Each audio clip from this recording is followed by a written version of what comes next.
அன்பார்ந்த சகோதர சகோதரிகளே, இன்று தவ காலத்தில் இயேசுவின் சிலுவை பாதையில் நாம் தியானிக்கிறோம். வாழ்க்கையில் சில இழப்புகள் நம்மை உடைத்து விடுகிறது. அன்பானவர்களை இழப்பது, கனவுகள் சிதைவது, இவை வலிக்கிறது. ஆனால் சிலுவை பாதையில் இழப்பே முடிவு அல்ல என்று இயேசு காட்டுகிறார். இன்று நாம் இழப்பில் புதுப்பிக்கும் பாதையை தியானிப்போம். தந்தை, மகன், தூய ஆவியின் பெயராலே ஆமேன். திவ்ய இயேசுவே, உம்மை ஆராதித்து வணங்கி உமக்கு நன்றி அறிந்த தோத்திரம் செய்கிறோம். அது ஏனென்றால் உமது பாரமான திருச்சிலுவையாலே உலகை மீட்டிரே. முதல் நிலை, இழப்பிலும் உம்மை நம்பும் மனம் தாரும்.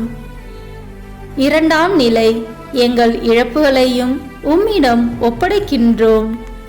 மூன்றாம் நிலை, இழப்பில் விழும்போது எழும் அருள் தாரும்.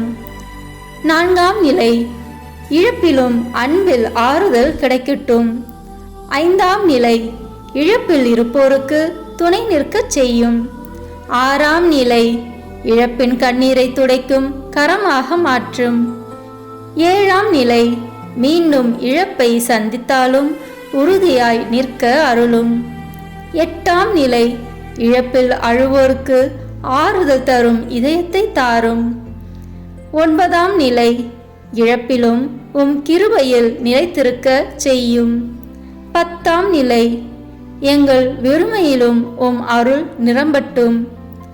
11ஆம் நிலை, இழப்பின் வேதனையிலும் அன்பை காக்க அருளும். 12ஆம் நிலை, இழப்பை மீட்பின் அர்த்தமாக மாற்றினீர். 13ஆம் நிலை, இழப்பில் ஒருவருக்கொருவர் ஆறுதலாக இருக்கச் செய்யும்.